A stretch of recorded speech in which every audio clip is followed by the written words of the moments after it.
Fala galera, sejam bem-vindos a mais um episódio do podcast da Gamescare. Eu sou o Fábio Michelin e estou aqui com os dois maravilhosos e ilustres amigos, Eric e Junião. Dê um oi aí, Eric. Opa, toda vez eu tô aqui, porque papear com Fábio Michelin e Junião realmente é interessante. Vocês não têm noção do que acontece no backstage. Vamos lá, tudo. Vamos falar sobre consoles novos, parece. E aí, meu lindo, maravilhoso Junião, fofo, como é que você tá, meu querido? Olha, eu quero dizer que a parte do amigo é verdade. Eu sou amigo desses caras aqui. E ainda bem que a gente não publica essas paradas que a gente fala antes da gravação, porque... Fala mal de todo mundo, o negócio é louco aqui. Não ia prestar, amigo. Mas é isso aí. Saudações, senhoras e senhores. Satisfação estar aqui com esses dois camaradas mais uma vez para falar sobre videogame, que é basicamente tudo aquilo que eu quero falar na minha vida. É só o que eu quero falar, né, cara? É só o que eu quero falar. Mas falando em videogames, e aí, o que vocês têm jogado durante essas semanas que a gente fica de intervalo aí de gravação de um episódio? Vamos dar dicas aí pra galera. Vai lá, Eric, começa aí você. Eu tô jogando Exile, do PC Engine CD. Muito simpático, estilo Is. A trilha no PC Engine CD, como de costume, ainda mais num JRPG, tá supimpa, assim, e com muitos traços da música techno do início da década de 90, por causa da febre do techno. E apesar de ser um JRPG medieval, tal... Ele lembra um pouco Kadash também, não lembra não? Rapaz, lembra? A parte side-scroll dele é bem Kadash. O pessoal traça também uns paralelos com Is, mas ele tem um combate normal, muito simpático. E comecei Silent Hill, rapaz, que eu nunca joguei. Provavelmente vocês dois jogaram, não é isso? Eu já joguei. Eu joguei, na época, o primeiro Silent Hill do PlayStation 1, mas foi só também. Falam que é muito aterrorizador, né? E uma coisa que eu tava percebendo só de começo, que vocês talvez vão sentir se jogarem um jogo de terror velho. Parece que fica mais amedrontador por causa daquele 3D ali de PlayStation 1, aquela era. Pode crer. Me fica mesmo, assim, fica com os efeitos sonoros com bastante loop. Você nota o ponto que o áudio repete, né? O Silent Hill ele é terror bem mais psicológico, né, do que os outros jogos, tipo Resident Evil, né? Isso eu ainda não sei. Você vai ver, ele é um terror bem diferente, assim. Ele não é tanto aquela coisa de te dar o susto, mas aquela coisa de te deixar no clima tenso. Pelo início do jogo só, eu notei que não teve nenhum sustinho barato. Falaram isso até quando eu tava jogando, isso que você falou mesmo, dele. Por exemplo, Silent Hill 2, se você tiver a chance, jogue também, que é excelente. Falaram que é 2 vezes melhor do que esse 1 aí. Cada um, assim, são histórias fechadas. No 3 até puxa um pouco ali pro primeiro que você tá jogando, mas o segundo, assim, é uma história bem fechadinha, assim, muito bom, cara. Bacana. Eu tô na ânsia, tô naquele sentimento que a gente sabe qual é, pensando no jogo. Porque pra mim é completamente novo, né, o Silent Hill. É que como você joga em live também, né, eu acho que de repente você não consegue entrar tanto no jogo, como se você estivesse jogando sozinho, por exemplo. Tem isso, Fábio, mas bicho, você tem razão com relação a um jogo de terror. Vai ser a primeira vez, inclusive, que eu jogo um jogo desse tipo. Eu tô querendo jogar esse jogo ao vivo. Você tem razão, eu vou sentir. Provavelmente a imersão do medo vai aliviar um pouco o fato de estar jogando com outras pessoas, né? Sim. Alien Isolation foi o último jogo de terror que eu joguei e eu não consegui prosseguir porque fiquei com muito medo. Medo mesmo. Mas medo é que você ficou muito tenso jogando? Tenso. Exatamente o que o Silent Hill faz. Por exemplo, eu lembro assim claramente de quando eu joguei o segundo Silent Hill, eu jogava à noite em casa, com fone de ouvido, com o som lá em cima. Nossa, ficava muito tenso assim jogando. Então, é isso, esses dois. Junião. Eu joguei umas coisinhas aí, inclusive ao vivo. Joguei um jogo que eu gosto muito, que é o Urban Reign no PlayStation 2. Que é um jogaço que pouca gente conhece, baita de um jogo. Eu vi também você jogando esse jogo, eu achei, legal. Nunca tinha visto mesmo. Nossa, esse jogo é muito bom, inclusive, quando você fecha a história, você libera os personagens do Tekken, dá pra jogar com o Paul Phoenix, bacana. com Forrest Law, é bem legal. Inclusive ele tem um multiplayer bacana, dá pra você jogar com 4 jogadores, com multitap. Então é da Namco. É da Namco. E é um baita de um jogo, né? É uma baita dica isso aí, viu? Porque eu nunca tinha visto esse jogo, não conhecia, vi o Junião jogando, falei, que jogo legal, jogo bacana. Né? O jogo é muito bom. E ele acho que usa a engine do Tekken 5, pelo que eu fiquei sabendo aí. É do Play 2, né? Do Play 2, exatamente. Joguei também o glorioso Marvel Super Heroes vs Street Fighter, versão original de CPS 2. Pra variar. Direto da Super Ganda Gamescare. Aí eu fiz uma livezinha humilde de 5 horas e meia zerando Demon Souls do começo ao fim, né? Também. Só.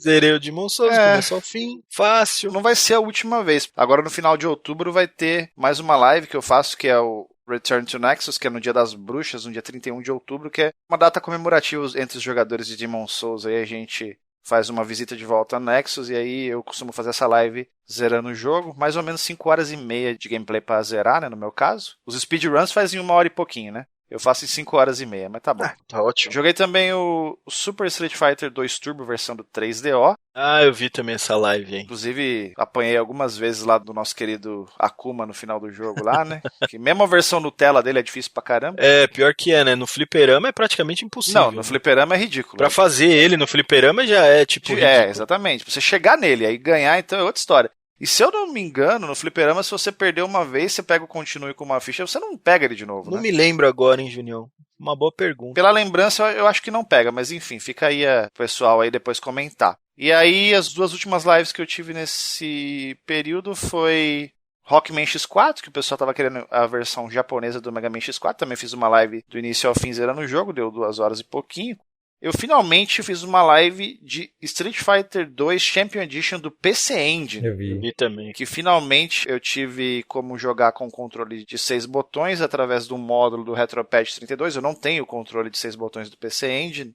Então, graças ao nosso querido amigo Brunão, um abraço aí. Peguei na casa dele um módulo para converter controle de Mega Drive para PC Engine com um modo 6 botões e funcionou como mágica, assim. Joguei deliciosamente. Brunão, cara muito bacana, né, cara? Nossa. Inclusive, esperem, hein? Teremos crossover. Brunão e Gamescare. E fora isso, eu tô jogando meu Fire Emblem Three Houses, né? Que eu jogo em off aqui, nos momentos de descontração aqui, né? Que eu tô fazendo a segunda historinha. Eu fiquei sabendo que o jogo tem 4 histórias diferentes, apesar de ser 3 personagens. Uma personagem tem 2 histórias. E aí eu estava jogando um jogaço que o Michelin não gosta, e o Eric também não gosta. Eu nunca zerei esse jogo, mas eu falei que dessa vez eu vou pegar pra zerar esse jogo até o fim. Eu vou jogar algumas vezes até eu descobrir, até eu aprender, até eu treinar bastante. Shinobi 3 Return of the Ninja Master no Mega Drive, glorioso Mega Drive. E caras, que jogo sensacional, né? Meu Deus do céu. Eu e o Eric, a gente não gosta desse jogo mesmo. Não. A trilha tava ali afastando de jogar. É, tava chato, é. Eu botei minhas caixas de som gigante aqui, quase no máximo. Eu vou até falar que pra mim é o melhor jogo de ninja já feito. Eu acho assim extraordinário, assim. Jogabilidade é maravilhosa, o gráfico é muito legal, o áudio, né, as músicas é perfeito. Eu acho que é o melhor jogo, assim, mais competente, mas no meu coração ainda Shadow Dancer é melhor. E o Ninja 5-0 do Game Boy Advance, você jogou esse jogo? Eu não sou muito fã desses jogos, assim, tipo de labirinto, que você tem que ficar procurando coisas, né, e tal. É, ele tem esse elemento. Só que ele não deixa de ser um jogo de ninja. É interessante mesmo. É, ele tem uma mecânica legal, né? É, tem uma pegada nova. O bom é isso, pô. Ele não é um Shinobi nem um Ninja Gaiden. Uhum. Ele é esse jogo aí, 5-0 mesmo. Eu tô jogando Shantae no Game Boy Advance. Muito legal. Mas vai ser difícil aparecer um jogo mais interessante do que esse 5-0 nesse acervo do Game Boy Advance. Quero ver. Porque eu tô conhecendo agora o acervo, né? Nesse gênero, talvez você não ache mesmo, né, Eric, pro seu gosto. Vai ser difícil. Mas assim, joga depois o Final Fantasy Tactics Advance, que é um baita do jogo. Se você gostou do Shining Force e tal, né? Sem dúvida, sem dúvida. Você provavelmente vai gostar desse aí também. E tem os grandes classicões lá também, Metroids. Pô, eu sei que o Game Boy Advance é esplêndido. Pra mim, assim, tá sendo bom demais, velho. Abriu-se um mar de jogos com PC Engine, Game Boy Advance. Vamos ver se eu vivo até 2100, porque senão não vai dar. Exatamente. Os jogos de Game Boy Advance eu também não sou grande conhecedor não, cara, pra ser honesto. Apesar de ter tido o GBA desde que lançou, assim, eu comprei, eu lembro, né, na época. E aí joguei alguns jogos e tal. É que eu não sou muito chegado com coisa portátil, sabe? É o mesmo esquema do Eric, gosta de da tela grande. Isso, mas eu tô jogando no Mister, que é o core do Game Boy Advance, né? É em hardware, né? Não tem firula. É. Ó, bicho. Aí vira um Super Nintendo, pô. É, e você coloca na tela grande. É o mesmo esquema que eu faço aqui com o Game Boy Player no GameCube, né? Dá pra fazer isso.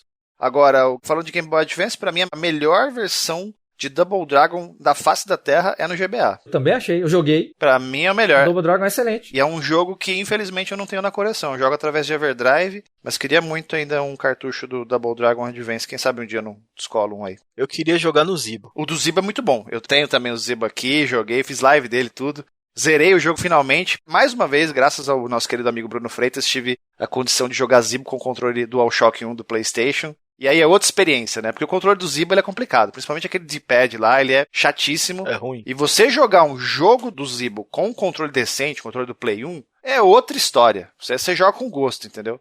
Aí eu finalmente zerei o Double Dragon do Zibo também. Pra mim é o segundo melhor, do melhor ainda é do GBA. Falam que o Zibo tem muito delay, né, nos comandos, né? Então, rapaz, eu tive essa impressão, a primeira vez que eu joguei o Zibo, que foi na casa do nosso querido amigo Van Clay, do canal Gamer também, tive bastante impressão de input lag, mas depois eu descobri que não era questão do console em si, era o display que ele tinha lá. Ele tinha, na época, uma televisão daquelas de tubo, que era híbrida, né, com HDMI e tal, e aquela TV, ela gerava um input lag incrível. Depois que eu liguei aqui no vídeo composto direto na minha TV de tubo aqui da Sony normal, aí esse negócio de lag aí acabou, né? Não tem mais lag, não. É isso que eu ia dizer. De todos os problemas que o Zibo pode ter, não é latência, não. Normal, é como qualquer outro videogame. Eu achei que era do Zibo, mas na verdade era a TV. O Zibo eu nunca joguei, nunca tive. Eu até gostaria de ter, mas agora o preço pra mim já tá meio proibitivo já. Já ficou caro também? Ai, meu Deus. Tá caro. Inclusive eu tô com 2 Zibos lá, um de um amigo nosso, que ele cedeu o Zibo pra gente tentar destravar e colocar jogos. Só que infelizmente ainda não tive tempo de parar pra fazer isso aí. Acho que o nosso amigo Rogério dos Teclados também mandou o dele. Pô, legal. Só que o dele tá com defeito, né? Primeiro vai ter que arrumar. Já comprei todos os equipamentos necessários lá. Só falta pegar e fazer, né? Não tivemos tempo.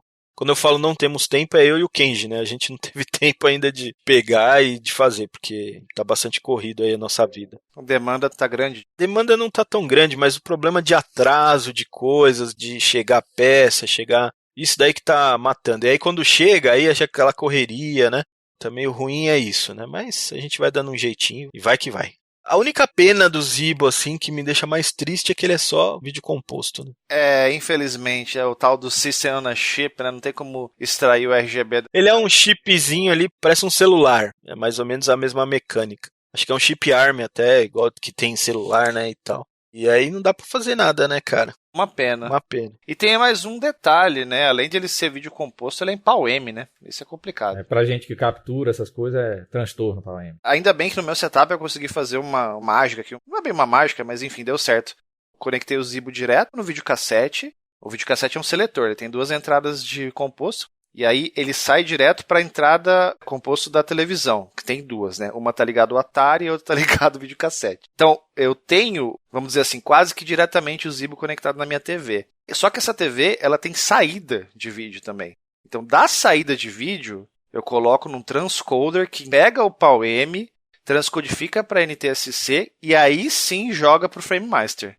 Porque se eu tivesse colocando o transcodificador antes de passar para a minha tela, ia ficar um pouco mais zoada a imagem, porque ele ia pegar o PAL-M, jogar para NTSC, ia ficar complicado ali, aquela coisa mais embaralhada, e aí a minha experiência de jogo aqui ia ser um pouquinho pior do que ela já é.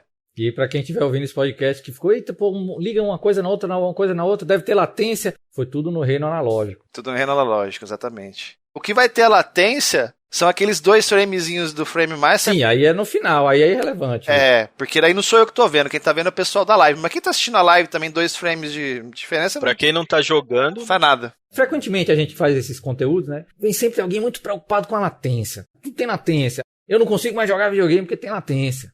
Ninguém faz teste, ninguém quer ouvir falar em teste, ninguém quer parar pra fazer teste, e ninguém tá sentindo latência coisa nenhuma. Você tá morrendo, continue, meu filho, tenta de novo. Tem um teste correto, feito pelo RetroRGB, pelo Bob. Tem que ver o vídeo, tá lá, ele testou com o SheetScaler, FrameMaster, com o OSSC, com o GBS.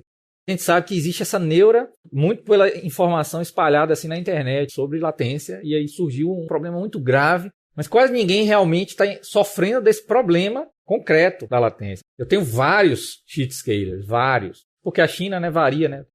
Jogava jogo de nave normal. Essa coisa da latência eu acho interessante que, mais uma vez citando nosso querido amigo Bruno Freitas, o meu esquema aqui na live, eu tenho como mostrar as coisas aqui. Porque é normal, as pessoas chegam de paraquedas na live e elas falam assim, mas qual emulador você está usando? Aí não é emulador. Junior, eu me lembro daquele dia que o cara te encheu o saco. Acontece. Porque aí você mostrou o Saturn, eu acho, não lembro. E aí é um RetroPie aí dentro. Isso, teve Essa isso. É clássica. Mas e aí quem me garante que você não botou um RetroPie aí dentro? Como se a gente tivesse que garantir, né? Provar alguma coisa. Então, tem isso, né? Uma vez também chegou uma pessoa pra mim querendo comprar cabo, né? Mas seu cabo não tem chiado, não tem não sei o quê. Eu falei, não, cara, tem uns vídeos aqui no canal aqui mostrando, né? Tô usando meus cabos aqui pra gravar esses vídeos. Aí ele falou assim pra mim, mas quem vai me garantir que você não tá rodando no emulador? Aí eu falei pra ele, mas cara, se você tem tanta dúvida assim, achando que a gente tá querendo enganar você, compre de outro lugar então, né? Porque você vai querer comprar do cara que teve a loucura de fazer um vídeo no emulador e mentir pra você que é no cabo, né? Isso. Se eu pego aqui um Saturn Skeleton e abro ele pra colocar um Raspberry Pi dentro, vocês podem me internar que não tem mais jeito.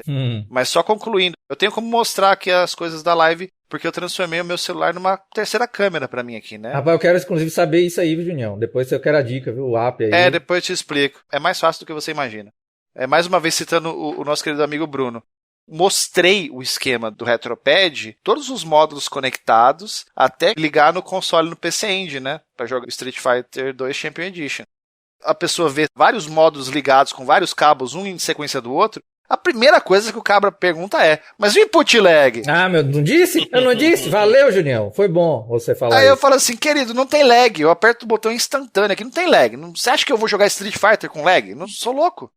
O Bruno, ele até fala isso, né? A gente fez um bate-papo com ele faz um tempo lá no canal do Minicastle. E ele fala isso. Esses hardwares, eles são justamente para isso, para eu não ter que fazer um controlador via software e não gerar lag. Então, esses hardwares, eles servem justamente para não ter o lag, entendeu? E a pessoa olha várias coisas conectadas, ela já fala, vai ter lag. E não tem. Tudo fio serial, não é isso? É isso aí. A latência da velocidade da luz. Esse problema existe, né? Pode, sei lá, tirar a diversão em algum momento, mas o que o pessoal exagera um pouco, sim. Exagera, Fábio. Rapaz, joga numa placa de captura é uma coisa. Sim, não, aí não dá. Joga olhando pro OBS. Ali é latência, pô. Agora, por exemplo, já vi o pessoal falando que o frame master não dá pra jogar porque tem 2 frames de lag. Ah, não. Aí é loucura. Não, pode ser que aquele pessoal que seja speedrunner tal, que joguem no milésimo de segundo, né, e tal. Ô, Fábio, antes do SSC, rapaz, o Awesome Games Done Quick chegou a usar Frame Master com pessoas usando tela de LCD. Se aquele pessoal consegue fazer... É a prova viva. Né? Usa 720p até do Frame Master, né, que é mais. Inclusive, no Festival RGB do ano passado, que eu tava conversando com o Alex Figueiredo, ele contou essa história da questão do campeonato de jogos de luta que rolou lá e chamaram um pessoal que é tipo os melhores jogadores mesmo, né, um pessoal que joga bem pra caramba. E os moleques reclamaram, só que quando colocou o SSC e a televisão em modo game, os caras falaram, não, beleza, aí tudo bem.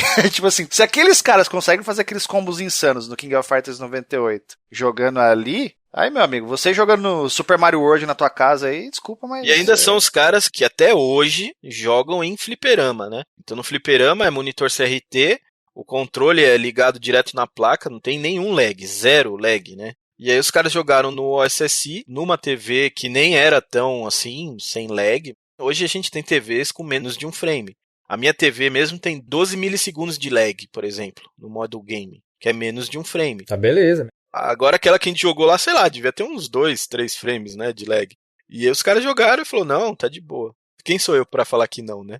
Eu tenho uma televisãozinha bem vagabunda, na verdade eu tenho 4 que eu comprei num lote pra levar nos eventos. É uma dessas chinesinha. Segundo a caixa dela e o manual, ela tem 2 milissegundos de atraso. 2 milissegundos ou 2 frames? Não, 2 ms. 2 milissegundos. Aí. Mentira também, né? Do próprio fabricante. Pode ser mentira, teria que fazer o teste, né? Porque mesmo aquelas TVs que o pessoal vende que fala que é 1 milissegundo. Vocês têm celular que faz o slow motion lá? Eu tenho. Eu acho que não. É muito simples de você conseguir ver o lag que a sua TV te traz, né? Por exemplo, aqui em casa o que eu faço? Eu tenho um switch aqui, né? Que a gente fabrica. Ele tem uma saída de áudio. Aí eu ligo ele em 2 caixinhas monitores aqui, né? Então assim, às vezes eu vou ligar Frame Master ou SSI, eu ligo na TV OLED que eu tenho aqui. Então o som da TV de OLED e o som das caixinhas que está ligado direto no console, você vê a diferença de tempo ali. No som fica muito mais fácil do que na imagem. É verdade. Agora, o que eu posso dizer, essa telinha vagabunda aí que o Michel falou que é mentira, que tá na caixa, ele já jogou nessa TV e não reclamou, e o Fabão jogou nessa TV e não reclamou. Então, acho que tá... Não, eu tô falando assim, ó, o fabricante, ele vai pegar a situação que tem o menor lag possível para fazer a propaganda. Saquei. Então, às vezes, assim, né, quando a gente fala de lag, de velocidade de resposta do pixel, né, é do branco pro preto. São totalmente opostos. Aí você vai ter um lag X. Aí, de repente, esse cara, ele testou de uma cor pro preto, de um não sei o que pro preto, numa situação... Roxo escuro pro preto, né? Que aí dá 2 milissegundos. E aí o cara fala, opa, então minha TV é 2 milissegundos. é ridículo. Com certeza dá pra jogar tranquilo. Ainda mais se eu ligando no OSC, né, que não gera nada quase. Lembrem-se sempre, pequenas latências que possam existir, o cérebro da gente vai sempre fazer a compensação. Por isso que não é problemático. Vai ter diferença, 1, 2, 3 frames, 4 frames, em situações de vídeo digital, né? Cria latências por algum motivo ou outro. Mas o cérebro da gente compensa. O que não consegue compensar é meio segundo. Aí fica muito... 1 segundo. Você não consegue, né? Jogar um jogo muito tempo, onde você tem um pulo que vai levar 1 segundo. Naturalmente você fica sem conseguir reagir. Até mesmo existindo a latência, mas nesses níveis muito próximos do tempo real, o cérebro compensa, é inconsciente. É mais psicológico mesmo. Você quer um exemplo muito claro de que é uma coisa psicológica? Às vezes o cara fala assim, não, eu não vou usar esse LCD porque tem 1 milissegundo. Aí o cara vai lá e compra um controle sem fio lá da 8-bit Do. Exatamente. E aí, cara, esse controle tem um lag assim muito maior do que 1 milissegundo. Entendeu? Pode ser que tenha um frame, vai que tem um frame, e aí? Não sei quanto, porque eu nunca testei assim pra ver. Eu uso controle sem fio aqui e, jogo tranquilamente. O que importa é a pessoa se divertir. Mas os consoles novos não tem latência. Ou tem muita latência. Tem um amigo nosso que ele participa das lives lá do Minicastle, né? Eu acho que ele é louco, né? Não que eu não seja, mas enfim. Ele tem uma teoria de que nós, ao longo dos anos, quando as gerações foram passando, principalmente na transição, sei lá, do Play 2 pro Play 3, a gente está sendo adestrado e acostumado a conviver com lag. Existe o lag do controle. E o jogo tem o lag por causa da TV.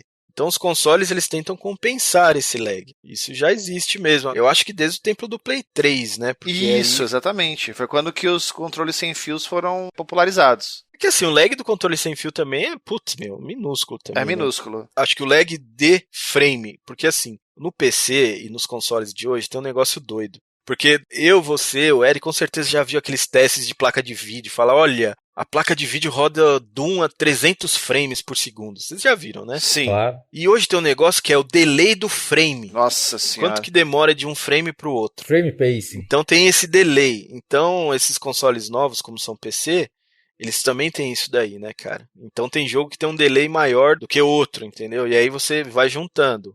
É o delay do console, é o delay da TV, é o delay de não sei do que, e aí cria-se um lag real. E aí o console tenta, né, ajudar você, né, sei lá. E aquela coisa que a gente sempre fala do lag, ele é acumulativo. Então se você tem um tantinho, às vezes no controle sem fio, pode talvez aumentar um pouquinho a experiência com a coisa da TV digital, que nós temos muitas TVs no mercado, muitos tipos, muitos modelos, muitos fabricantes diferentes, que também vai ter um atraso de acordo com essas variações, tanto que hoje quase todas as marcas e modelos têm a coisa do modo videogame de televisão, modo game, que é justamente para desligar todos os artefatos artificiais que a TV faria para colocar uma imagem mais suave ou alguma coisa assim, justamente para você ter um ganho na questão da interatividade, né? Então, eu acho que mais do que o controle sem fio, essa questão do display, né, da sua tela ali que está trazendo isso.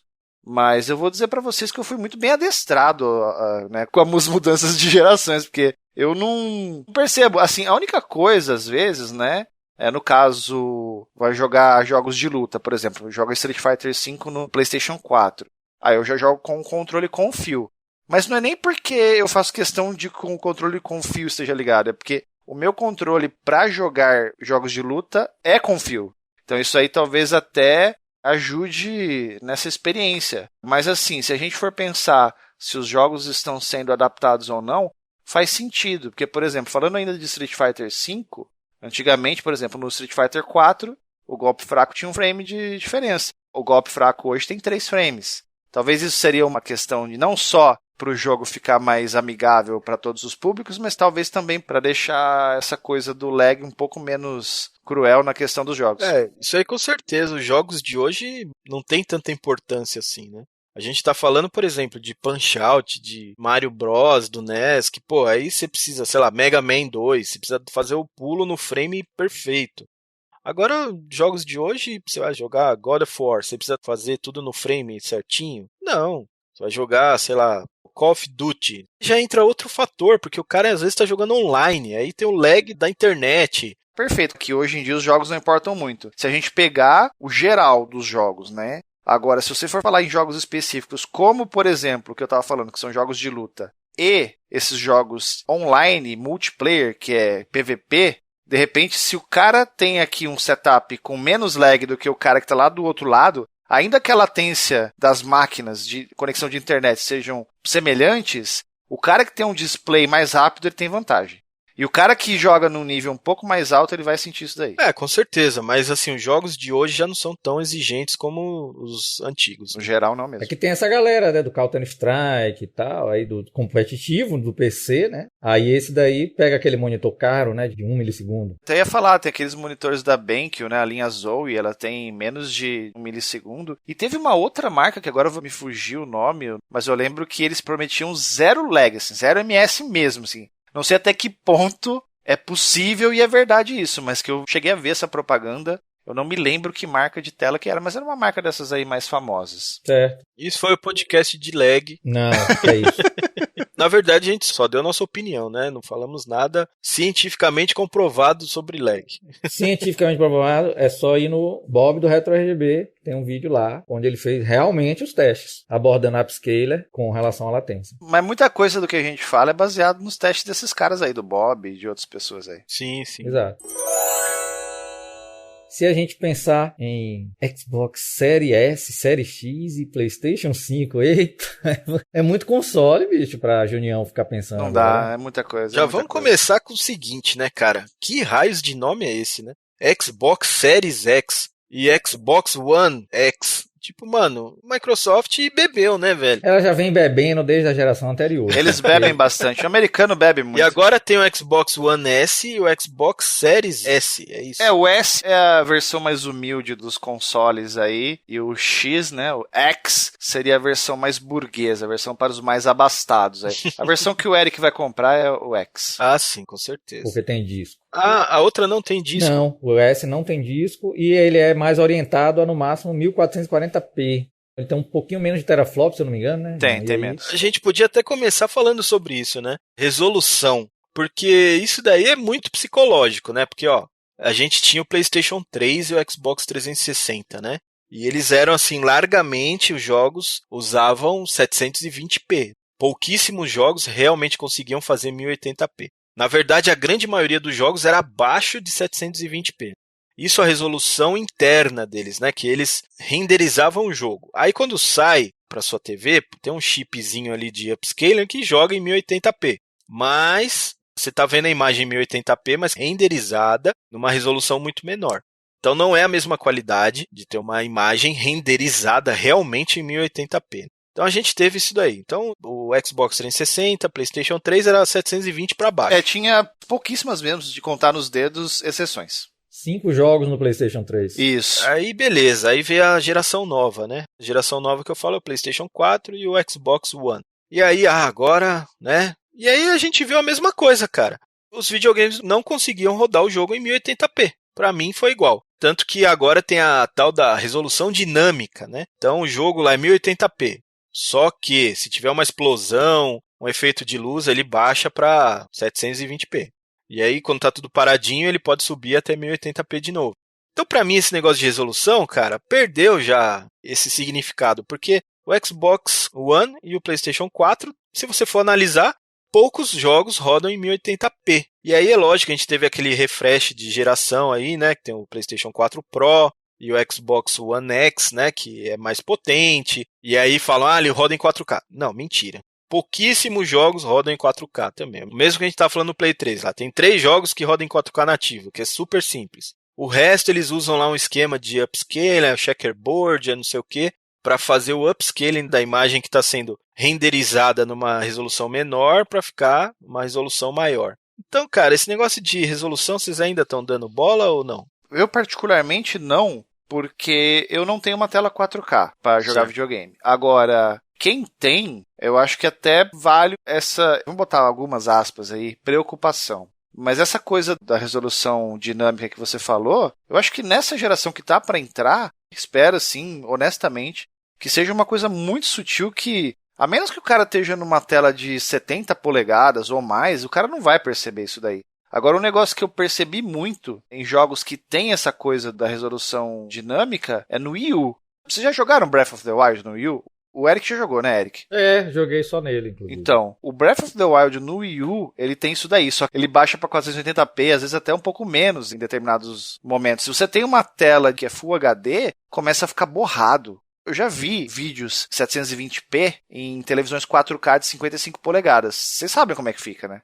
É feio, fica granulado, entendeu? Então, assim, eu acho que essa preocupação, ela é inerente ao tamanho da sua tela e qual tela você tem. Se você tem uma tela gigante 4K, é uma preocupação válida. Mas, como eu já disse, espero muito assim. E se não acontecer isso, acho que vai ser um fracasso geral por parte dessas duas empresas aí, tanto a Sony quanto a Microsoft. Eu espero que essa transição de resolução dinâmica seja tão sutil que não vai dar para perceber isso daí. Espero que seja assim. Perfeito. Eu acho que os novos vão trazer uma coisa boa, que é a taxa de quadros. Parece que o poder destes novos, do 5 e do Series, vão trazer 1080p 60 com tranquilidade. E aí os jogos começaram a se render a oferecer uma opção de qualidade.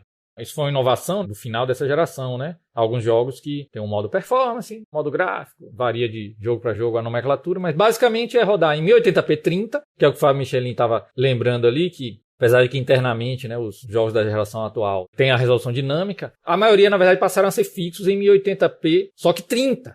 Então, por exemplo, você pega a engine da From Software lá, fez o Bloodborne, o Dark Souls 3, esses Assassin's Creed, todos os jogos médios de aventura são 1080p 30. Vocês lembram da geração do Dreamcast? O Dreamcast chegou arrasando, abrindo a porta de pé, com 60 FPS, 480. O Dreamcast, um bando de jogo, era de alta taxa de quadro. Aí nas gerações seguintes escorregou e se perdeu isso. De novo. De novo, exato. Porque os fliperamas é que sempre tiveram essa mania de viciar a gente na fluidez dos 60 FPS, porque são hardwares desenvolvidos para o jogo, né? Então não tem por que o jogo ficar limitado à taxa de quadros, é só aumentar o hardware, melhorar o hardware. Mas antes disso, aí nos consoles mais antigos, Super NES, Mega, NES, a grande maioria dos jogos era 60 também, né? Isso, era 60, porque o jogo era nativamente feito para esses consoles, né? A geração tridimensional primeira que veio, né, do PlayStation e do Saturn, a gente se acostumou a jogar aqueles jogos a 18.5 FPS em 3 dimensões. 18.5? Tem jogo até menos, 12 frames. A gente era acostumado aos jogos em terceira dimensão assim. Quando o jogo era 30 travado, era bom. É que a gente não percebia naquela época, Você né? só jogava Tech Demo, né, Eric? O Star Fox, tudo. Meu Deus do céu, o Junião é maldoso. O Junião lembrou bem, até apesar da piada, que Star Fox, né, por exemplo, que era baixíssima taxa de quadro. É bom explicar que é piada, senão o pessoal vai querer fazer os bonequinhos de Junião e espetar uma agulha, me alfinetar depois. Porque tem muita gente nova, jovem, que escreve sobre jogos, que não compreendem o momento que Star Fox foi lançado. Só conhece a fama. Ah, existe um jogo da amada Nintendo, incrível Nintendo, que é tão falado. Olha aí, quando vai jogar, o jogo é 15 FPS, né? Star Fox. E toda vez que esse assunto vem à tona, eu faço questão de lembrar que tem um jogo incrível do mesmo Super Nintendo, chamado Stunt Race FX, que roda inclusive menos do que o Star Fox. E eu acho esse jogo sensacional. Eu alugava ele muitas vezes, eu joguei isso aí pra caramba. E outra coisa, Eric, tem gente até hoje que reclama da baixa taxa de quadros do Virtua Racing do Mega Drive, que usava o SVP lá, que aquilo ali pra mim já é um milagre. Ele é quase 30, eu acho. É estável, inclusive. Ele é bom pra caramba, cara. O pessoal reclama daquilo lá. Mas o Virtua Racing do Mega usa um processador do Sega Saturn. O Virtua Processor. É bem diferente do que tinha no próprio Star Fox. É interessante a gente falar isso tudo, porque é uma batalha pela alta taxa de quadros. E isso eu tô empolgado com essa nova geração. Porque eles estão falando de 120, né? Então, essa abertura pra 120... Aquele jogo lá do Ori, lá, o novo que vai sair... Esse Ori, é verdade, Júnior, bem lembrado. Esse é 120, né? Exatamente. Estão indo pra taxa de quadro reservada apenas a microcomputador. Eu não duvido que seja 4K 120 FPS. Mas é capaz, né? Porque ele é 2Dzão, né? Exatamente. É um jogo da geração passada, né? Tem que ser. Pela complexidade do jogo ali, daria tranquilamente pra fazer dessa forma. Espero que seja assim. Sei não, hein? Sei não. Olha, a última geração do Play 4 me decepcionou bastante, porque assim, ó, vou fazer uma certa analogia doida aqui. Vamos falar Mega Drive, quando foi lançado. Os jogos de Mega Drive não rodavam no PC. O PC levava um couro do Mega Drive para fazer jogos. Porque o PC não era projetado para fazer jogos. Então, aquele scroll que o Mega tem, macio, no cenário ali, né? Aqueles vários planos de fundo se mexendo ali na velocidade diferente, que é o parallax, né? Que a gente gosta tanto. O PC não conseguia fazer aquilo, cara. Então o videogame ditava a tecnologia de jogos, né? Então o videogame era o top. Aí saiu o Sega Saturn no PlayStation. Cara, no PC não conseguia fazer jogo igual do Sega Saturn. PlayStation fazia jogo 3D que o PC não conseguia fazer. A não ser depois que saiu ali as placas de vídeo, que a gente chama carinhosamente de Voodoo. Inclusive, se eu não me engano, acho que o primeiro jogo que teve assim um implemento da tecnologia 3D de verdade foi o Quake 2, né? O Eric deve até saber. Não, Tomb Raider 1 teve OpenGL, mas Quake 1 teve Quake GL, teve um patch para Quake 1 oficial.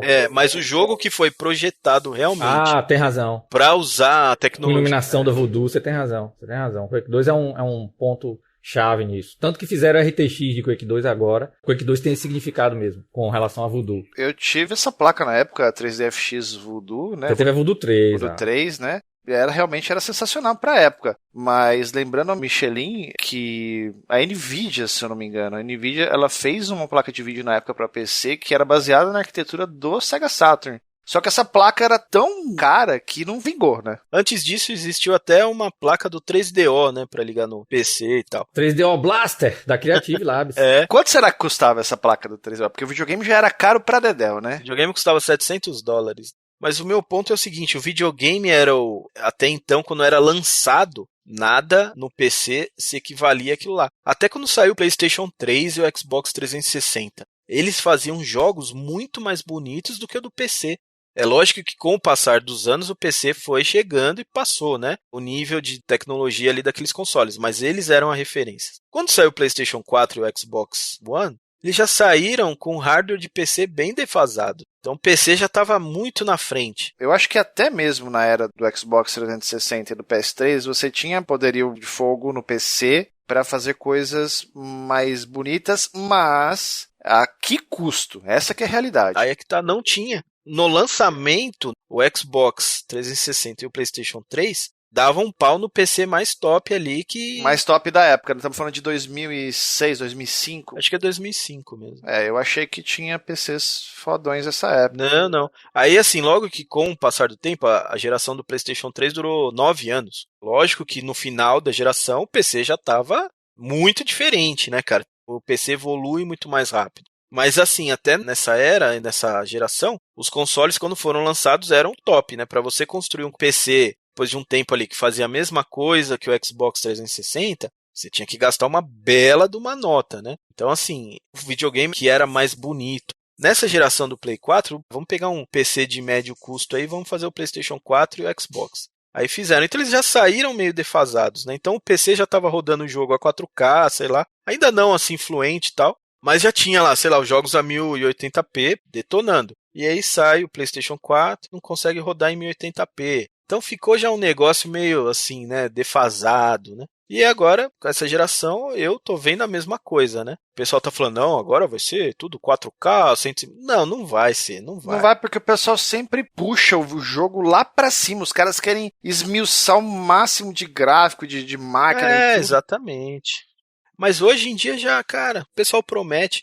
Primeiro, esse negócio de 120 frames aí, cara, é muito específico. Você vai ter que ter uma TV que tenha suporte a isso e uma TV que tenha o HDMI 2.1. Se você não tiver isso aí, esquece. 4K 120 frames, impossível. Né? Você vai ficar limitado a 4K 30 frames. Ou 1080p 120 frames. Isso se a sua TV tiver o suporte a 120 frames. Exato. Eu acho que esses consoles não vão chegar a 4K 120 frames. Só em jogos, que nem o Junião falou aí, que são, na teoria, simples, né?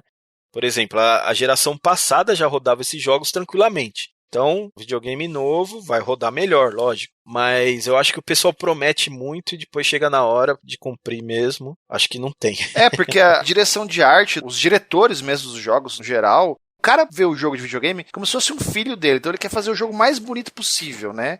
Graficamente ser um espanto, assim. E quando você puxa o graficamente espantoso, você puxa a máquina até o talo dela, eles fazem para rodar numa taxa de quadros que para eles é aceitável para você jogar, entendeu? Assim, eles não têm essa de querer fazer 60 FPS, por exemplo. Que nem eu joguei o Sekiro no Xbox One. O Sekiro ele não roda 60 FPS no Xbox One. O jogo é lindo, ele é maravilhoso, é um jogo assim, um espetáculo, entendeu? Mas ele sofre com isso. Para você rodar ele, acho que a 60 FPS, se eu não me engano, ele roda um pouquinho com a resolução um pouco abaixo no PS4 Pro ou num PC aí, mas aí o PC, o céu é o limite, né? E é sempre importante frisar. PC Master Race, porque o PC, beleza, eu concordo. PC é top em tudo. Só que tem uma questão. Pega o dinheiro que custa o videogame e monta seu PC pra ver o que você faz. Se a pessoa tem muita grana, né? Mas aí, Michelas, você imagina eu querendo fazer um jogo de ver qual que tem a cueca maior, olhando o meu carro e o seu carro. Eu paguei 100 mil reais no meu carro. Você pagou 30 mil no seu. É válida essa competição? Você acha que é justa? É a mesma coisa nos videogames e no PC, cara. Você fala assim, beleza, PC Master Race, tá bom. Então monta o seu PC 5 mil reais, que é o preço do PlayStation 5 no Brasil. Vamos jogar videogame, vem quem quer mais feliz. Tem gente até que tem grana, mas não quer a confusão. O PC é uma confusão, não adianta. Sabemos bem a realidade até do ponto de vista de ter trabalhado com. E quem não trabalha com, sabe que saco é ter de gerenciar um hardware de microcomputador. Então, às vezes, até o cara que tem grana prefere videogame. Isso é muito comum. É mais simples, né? Não tem firula. O computador está sempre muito complexo, não adianta. O driver sempre vai dar não sei o quê. Vai ter sempre um crash to desktop. Vai ter um dia que o jogo vai fechar a porta na sua cara e voltar, né, pro desktop. Videogame não, pô. Porque o videogame tem todo um selo de qualidade para o jogo lançar. E outra, né, questão do valor. Que aí, o Fábio falou que na época do Xbox 360 e no PlayStation 3 no lançamento, eles estariam dando um pequeno show nos PCs. Eu não acho que seja não, Fábio. O PC da época era tecnicamente mais poderoso. Sempre foi. O teraflop, né? A soma do teraflop era mais poderosa. Lá do Core Quad com 8800 GT, etc. Mas, Fábio, o que você falou tem muito sentido porque os jogos tinham sido orientados aos videogames naquela época. O pessoal de PC estava chateado com os videogames. A gente só recebe porte agora de videogame. Era uma crítica comum. E aí, quando eu falei até dos 120 Hz, é que os consoles novos estão abrindo, até 8K, né? Eles têm modo de renderização de 8K. Eles estão abrindo essa possibilidade. Eu acho que vai sobrar um 1080p 60 bem garantido. É o mínimo que eu espero. Se eles continuarem com essa mania positiva de deixar um modo chamado de performance, né? Como eles estão chamando. Tu jogou Nioh? Michelin. Você jogou no modo performance. Você queria ver em 60 FPS. Eu joguei no Xbox One X, eu nem lembro como que eu Não, coloquei. querido, o Nioh é exclusivo do PlayStation. Confundi com Sekiro. Você tem o PlayStation Pro? Tem o PlayStation Pro. Sabe dizer, Junião, se Nioh tem alguma coisa específica pro Pro? Teve patch? O Nioh 2 eu não joguei, não. Nioh 1, me refiro só ao 1. Tem sim. E você jogou no modo performance, com certeza. Eu não lembro, pra ser sincero, mas eu acho que foi isso aí. Normalmente é a escolha padrão que eu faço, né? Ou ele é 1080p 30, ou ele é 720p 60. Assim, a maior parte das pessoas prefere uma alta taxa de quadros, ainda mais no jogo de ação. Até porque o escalonador natural da televisão ali no modo game, pra mim não é problemático, entendeu? Exato. Fica diferente. Fica diferente, mas não me incomoda, entendeu? Isso é importante, ó. 720p pra 1080p não é um absurdo, não, é 50%. Que depende do tamanho da tua tela também. Eu já discordo, sabe por quê? O 720p não é múltiplo perfeito do 1080p. Isso, não é múltiplo, Fábio. Só que você tá com um jogo tridimensional. O jogo tridimensional tem anti-aliasing garantido nessa escala, por um motivo ou por outro. A pixelação, como a gente fala, né? O pixelation da imagem é muito confuso. Não é um jogo 2D. Mas assim, não me incomoda, entendeu? Pegar o escalonador natural da televisão ali. É aquela coisa, quanto maior a tela da televisão, mais você vai perceber as imperfeições, os artefatos e tudo mais, né? Junto com o tamanho da tela e o que o Fábio falou de 720p escalonar para 1080p, que é 1,5 pixel, não existe. Então tem que ter anti-aliasing, tem que ter interpolação. Só que em jogo tridimensional isso é muito confuso, os pixels são muito confusos. A gente não tem um efeito prático negativo desse escalonamento. Como no jogo 2D. O jogo 2D mal escalonado tem efeitos práticos negativos brutais. Shimmering, né? Scroll, que parece tá com o V-Sync off, né? Tearing. Tem muito efeito negativo. Então, ainda mais agora, Fábio, que vai ser no PlayStation 5 e no Series X aí, eu acho que vai ter muito jogo 1080p 60.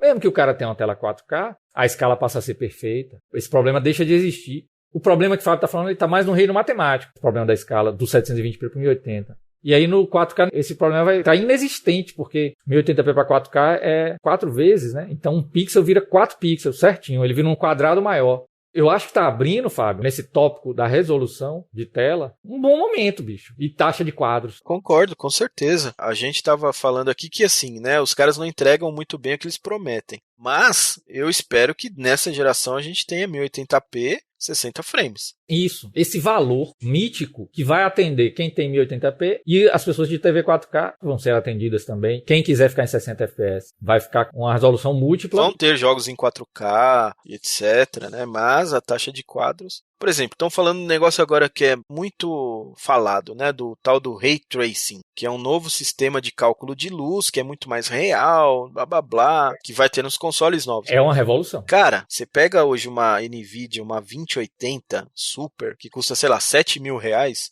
essa placa já não consegue rodar 4K com esse negócio habilitado. E essa placa, tipo, é muito melhor do que a dos consoles novos que vai sair agora, sabe? Então, como que você vai ter Ray Tracing em 4K, cara, nesses consoles? O pessoal promete muita coisa isso que a gente ainda vai descobrir, é verdade. Provavelmente vai ter muito jogo com resolução dinâmica, isso sem dúvida, como você falou. Olha, eu não sei, pra mim eu costumo pensar que isso é mágica, né? Porque eu não entendo, pra mim é mágica. Mas assim, pelo que eu tenho visto dos vídeos, principalmente nas duas últimas apresentações, tanto da Sony quanto da Microsoft, eu achei que o negócio tá incrível, assim, sabe? Os efeitos de iluminação. Como eles fazem, eu não sei. Mas que tá chique, tá. Ray Tracing é uma revolução. Vocês lembram do Amiga, os computadores, as demos de PC, né? Os europeus lá gostavam de fazer. Ali era usando Ray Tracing, era comum. Tanto que na apresentação primeira da NVIDIA, da RTX, eles, por nostalgia, eles usaram a famosa bola que era usada na época do Amiga. Sim. Ali foi uma referência. Ray Tracing é como a luz funciona, né? Eu fui dar uma lida. Sim. Quando você vê a comparação de um jogo com o Ray Tracing ligado, é chocante. Finalmente a luz global, ela é real, né? Isso, e não só a luz, né? Reflexos também, né? Vocês viram Crysis com Ray Tracing? O Crysis eu vi, cheguei a ver. Fica a coisa mais linda, Eu né? sou fã igual o cara lá do Digital Foundry de Crysis. Na época eu montei um PC pra Crysis. Uma 8800 GT com Core Quad. Eu adorei o FPS, o jogo mesmo. Até porque tem muito traço de área em Predador. E é um FPS com uma densidade alta de aventura. Eu já não era muito fã dos Call of Duty, assim, e tal, que era muito tiroteio, guerra, né, e tal. Aí o Crysis veio, só que era um exclusivo de PC, lembram? Né? O último grande exclusivo. Né? Derrubou o PC, porque pirataria caiu matando, todo mundo jogou Crysis no Torrent, um jogo caríssimo, só vendeu 1 milhão de cópias, uma coisa assim. Eu não joguei no Torrent porque meu PC nunca rodou esse jogo. Nem rodava, né? Pois é. E eu não, botei o Vista 64-bit para rodar o Crysis, DirectX 10 64-bit, né, o executável. Significou muito o fim da era exclusiva de PC, Crysis. Até o Steam retomar aí as rédeas, criar uma nova realidade, né, pro PC. E aí veio o que o Fábio Michelin falou. Depois de Crysis, 2007 especialmente, você não tinha mais jogo para PC. Ninguém pensava em PC mais não, pensava no Xbox 360. Inclusive foi o Reinaldo, né, do Xbox 360, porque o PlayStation 3 dizia-se ser um pouquinho mais complicado de implementar certas coisas. Eu sempre pego leve nessas afirmações porque a gente não é desenvolvedor, a gente não está na indústria. É tudo baseado em informação de higiene e isso é perigosíssimo. Quando eu vejo um desenvolvedor mesmo vir assim, dar cara a tapa. Não, assim... mas sabe quando a gente pode ter certeza disso, Eric? Mesmo sem a higiene, quando você vê a cena de emulação do console. Que é o caso do PlayStation 3 sem tirar nem pôr. E o PlayStation 3 ele veio 1 ano depois do Xbox 360. O problema da CPU dele lá... Se chama Jaguar, né? A CPU do PlayStation 3, não é? Curiosamente. Já começou errado aí, né? Pô, mas os jogos começaram a ser desenvolvidos pensando no hardware do Xbox e do PlayStation 3. E os ports eram para PC, era o inverso, né? E aí os jogos ficavam limitados, obviamente, às texturas que esses consoles exibiam. Tanto que quando algum jogo fazia algum sucessozinho no PC, aí a empresa fazia um patch de textura, botava lá no Steam, etc. Ou um expansion pack mesmo de download no site ainda, surgiu isso ainda, com texturas de maior resolução. Porque as texturas foram pensadas no Xbox, pô. Que a gente já falou, era tudo 720p pra baixo. Isso. Como o Fábio Michelin bem falou, aí os jogos até pareciam... É muito subjetivo isso. Baseado nesses detalhes aí de que a cena PC estava fraca realmente, comercialmente fraca. Pra que fazer um jogo pra PC? Se era torrentado. Se o jogo não fosse multiplayer, né, para depender de servidor, era torrentado à torta e à direita. Até o torrent sair de cena e o Steam dominou. Hoje, quem é que tem paciência baixar um torrent e ficar lidando com crack? Eu perdi, principalmente porque eu já não acho nem interessante jogar no PC, mesmo tendo o controle do Xbox 360 sem fio ligado no PC, mesmo meu PC ligado na minha televisão, mesmo estando a um clique de distância, né, apertando o botão do Steam ali. Isso mesmo. Mesmo com tudo isso, sei lá, dificilmente eu ligo o PC pensando em jogar alguma coisa. Isso é um outro podcast que eu quero fazer com vocês, que é o sobre a sala de jogo, o ecossistema. E o PC tem a ver com isso. Eu já tô um pouco diferente. Eu fui que nem o Eric já, entusiasta, assim. É fase. Quando saiu o Fear do PC, não sei se você lembra, Eric, mas foi essa vibe aí igual a do Crysis. Todo mundo queria jogar no máximo.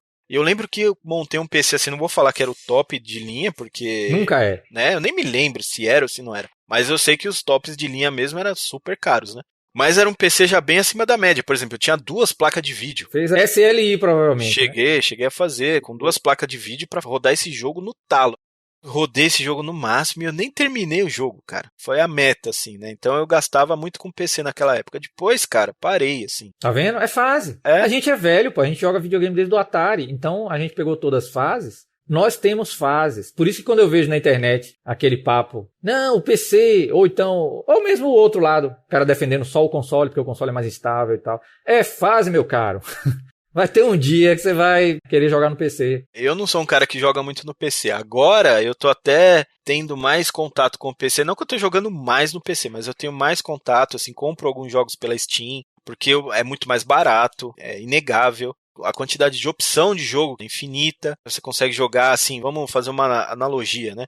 Se fosse console, são várias gerações passadas que você ainda consegue jogar hoje. Tá ali a um clique de distância. Mas se eu tivesse o esquema que nem o Michelin tem lá do arcade do Neo Geo gigantesco com o Steam ligado, amigo, eu só ia jogar Steam só. Então, é um negócio que fica muito legal. Porque o ecossistema ajuda. Que é esse arcade aí. Que eu vi, né, no vídeo lá. Aí não é a média, né, do jogador do PC. Não. Esse é só na Gamescare que só você vê um negócio desse. Você não vai ver em nenhum lugar no mundo. Nem na casa do The Last Gamer você não vê isso aí. Não, aquilo ali, assim, é o Steam, mas o meu Steam reflete a minha personalidade. Então, o que tem no meu Steam? Vários jogos modernos de PC? Não, tem um monte de jogo velho de PC. As coisas que eu gosto. Tem um monte de jogo de luta, um monte de jogo de nave velho. Então, isso eu acho muito bacana. Você consegue comprar um pack lá, por exemplo, do jogo Raiden, que eu gosto demais. Aí tem o pack lá de Raiden com 4 jogos, por R$20, às vezes até menos, se você pegar na promoção. Então, pra mim, isso aí é lindo, que eu consegui montar um computador com um monte de jogos de arcade pra colocar dentro de um arcade, né? Então, essa que foi a meta. Só precisava ter 3 jogos ali, né? Que ele já tem, que é o Street Fighter V, o King of Fighters 98 e o Killer Instinct, que você joga a vida inteira. Então, ficou muito legal isso daí, né? Mas no PC eu já tenho um pouco mais de contato, porque, por exemplo, sai esses jogos, eu acabo, às vezes, pegando no PC. Um jogo que eu peguei no PC, aquele remake do Panzer Dragon. Meu PC nem é muita coisa, meu PC é um i5, com uma 1060. Bem médio. O PC médio, agora ele já tá perdendo um pouco. Começando a defasar. Né? Ele era médio há 2 anos atrás, né? Mais ou menos, que foi quando eu comprei ele, sei lá. Mas ainda roda, assim, os jogos numa resolução melhor do que, por exemplo, o PlayStation 4. Então, pra mim, ainda tá bacana, né? Tá legal. Mas, então, assim, eu tenho um pouco mais de contato pela Steam, né? Então, acho que isso aí que o Eric tá falando faz todo sentido. A Steam salvou. E outra coisa, o Eric tá falando do Crysis. Meu, quando eu joguei Crysis 3 no PC, o Crysis 3 já tinha saído há muitos anos e etc. Aí eu quis montar um PC pra jogar o Crysis 3 no máximo. Cara, foi um jogo mais lindo que eu joguei na minha vida de longe, assim. Eu acho que só agora aí que tá saindo jogos mais bonitos. Crysis 3 no máximo, no PC, numa resolução alta, é um negócio assim de louco, né? Crysis é chocante. Junião jogou Crysis, Junião? Eu joguei um pouco do Crysis 1 no PC do amigo meu, que ele sempre foi entusiasta de PC, sempre quis ter as placas de vídeo fodona lá. Aí eu joguei na casa dele, realmente impressionante o jogo. A Crytek é tão hardcore, o Ray Tracing, que tá no remake de Crysis, é um Ray Tracing implementado pela Crytek, usando os shaders da placa de vídeo. Eles são chatos mesmo, assim, tipo, né? A RTX contém o Ray Tracing em hardware, né? Por isso que é veloz. Aí a Crytek foi chata e não, a gente não vai usar não. Acho que é o nosso Ray Tracing, velho. Digital Foundry fez um vídeo e tal, com as capturas boas. O PC da NASA lá rodando, né? É um nível tão hardcore que só mesmo os caras da Crytek sabem o que é que mudou do Ray Tracing, que eles desenvolveram para o Ray Tracing da RTX. Que tá é um outro tipo de noia, tipo, é um level acima, né? Um nível acima de noia. Isso, é um level acima. E a gente, assim, é tão engraçado isso que vocês estão falando, que eu vou até colocar uma situação, né?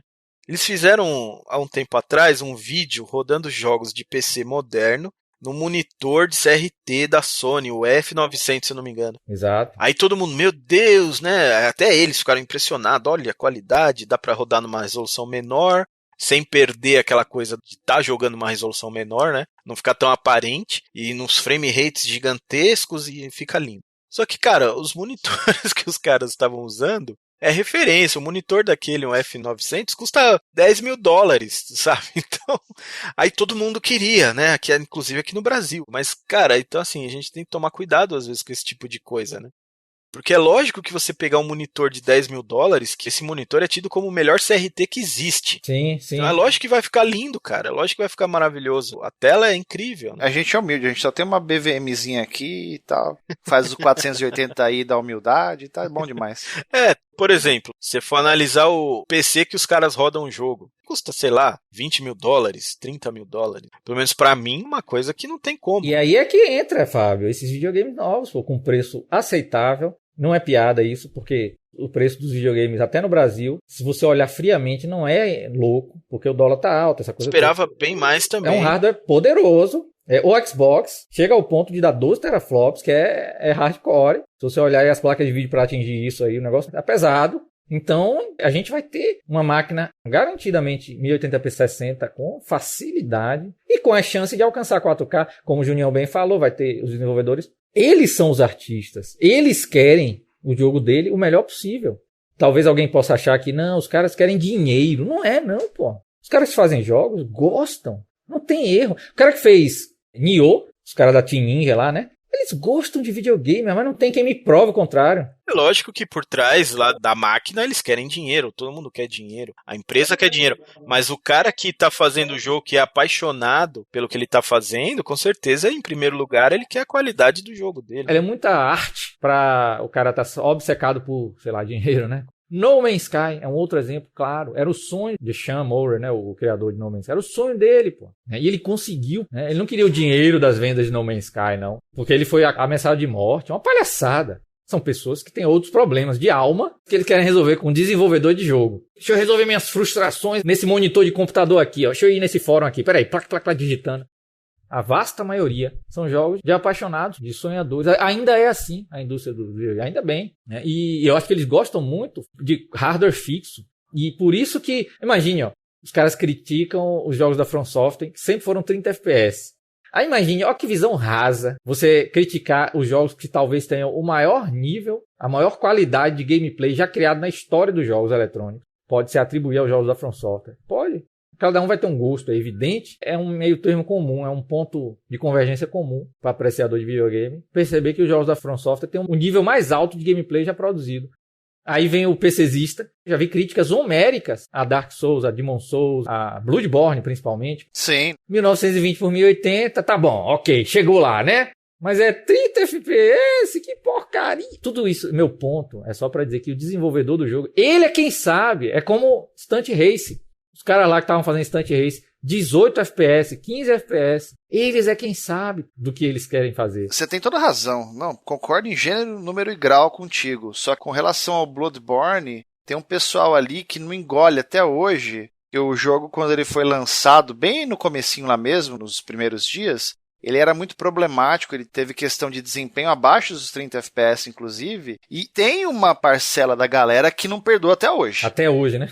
Mas eu acho que esse pessoal que você tá falando aí é os caras que nem jogaram. Os que não jogam e criticam. A gente tá aqui só dando a nossa opinião. Sim, eu acho que o pessoal que escuta também é um pouco isso que eles querem, né? As nossas visões das coisas, né?